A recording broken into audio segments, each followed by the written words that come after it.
My closing comments, I wish you could hear it. Okay. My closing comments are just going to be on who am I, a dentist? I'm not a scientist. I do have a lot of scientific training. But who am I, a dentist, to question the authority of all the giant consensus? Back when we adopted biology books in 2003, I prepared a 16-page document. I read those books. I never claimed to have read the books that's been asserted last time. I've read these books. The way you win an argument is you appeal to authority is one of the strongest things. How can a dentist stand up to these experts? The appeal to authority is the strongest evidence. I think that you all that are voting,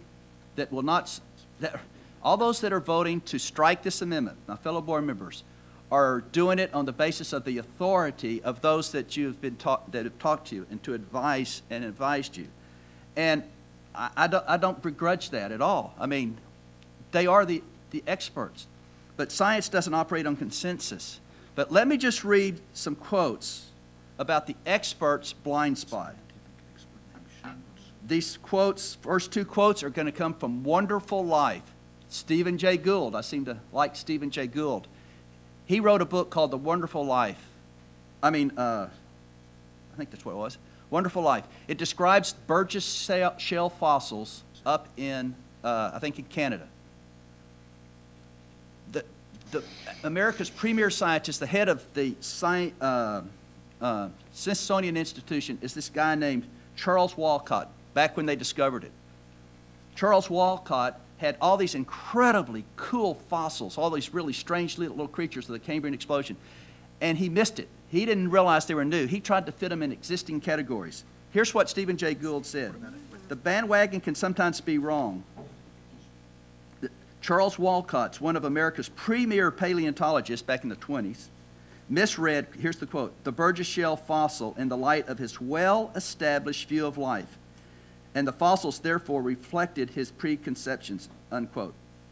Page 253 of Wonderful Life. He was blind because he had this preconceived notion.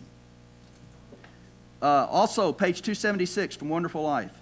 Stephen Jay Gould states, the greatest impediment to scientific innovation is a conceptual lock, not a factual lock. Niles Eldridge, co-developer of Punctuated Equilibrium with Stephen Jay Gould, stated that the paleontologist's dilemma, either you stick to conventional theory despite the rather poor fit of fossils, or you focus on the empirics and say that saltation is a real big change, looks like a reasonable model of the evolutionary process, in which case you must embrace a set of rather dubious biological propositions. Another example is from the Stephen Jay Gould said, experts are always trying to shoehorn data into pre-existing concepts. So how well are our experts?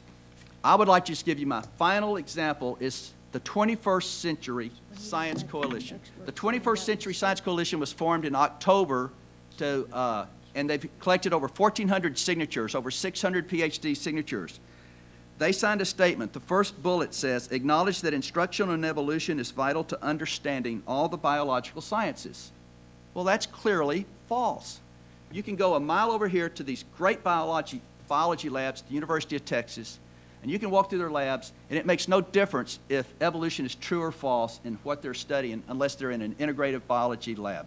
It makes no difference how you study what a plant feeds, how a fly flies.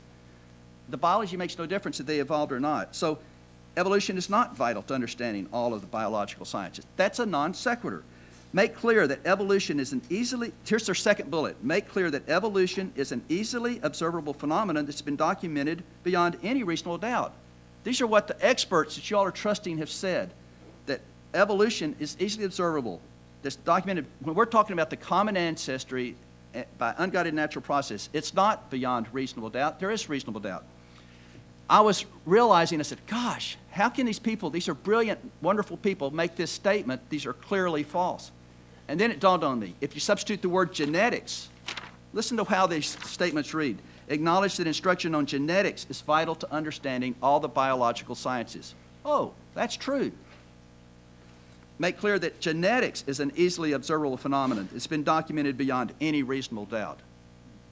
You know, genetics is the foundation for modern biology. It's not evolution. Why does evolution have this lofty status? It's only for its ideology. Genetics makes no difference what you believe about genetics on how you're going to live your life. But the ideology that evolution kind of carries with it does have an impact on how you live your life. It's genetics that's the foundation of modern biology, not evolution. If anything gets out of all the statements and all that's been done in the months that we've been dealing with this, I would love to get out that it's genetics that's the foundation of modern biology. Genetics goes back to a Christian monk that did precise, careful data, Gregor Mendel. And evolution goes back to a man that basically came up with philosophical speculation. And science is on the side of genetics. I believe evolution is hooking its wagon to the car of genetics. I believe this standard reflects what is really true. The data does not support evolution. Thank you for letting me make my plea. And I would really like you to think before you push this button. Thank you. What I've said, I know you have. I'm not saying you haven't. I know you've thought about it deeply. But remember, these experts are the ones that signed these statements that evolution is instruction evolution vital to all of biology, and it's just not. It's simply not. So, thank you. All right, well, we will take a recorded vote. A yes vote is to strike? A yes vote will be to strike the language that's currently in the document in 7B, analyze and evaluate the sufficiency or insufficiency of common ancestry to explain the sudden appearance, stasis, and sequential nature of groups in the fossil record. A yes vote will strike this language from our document.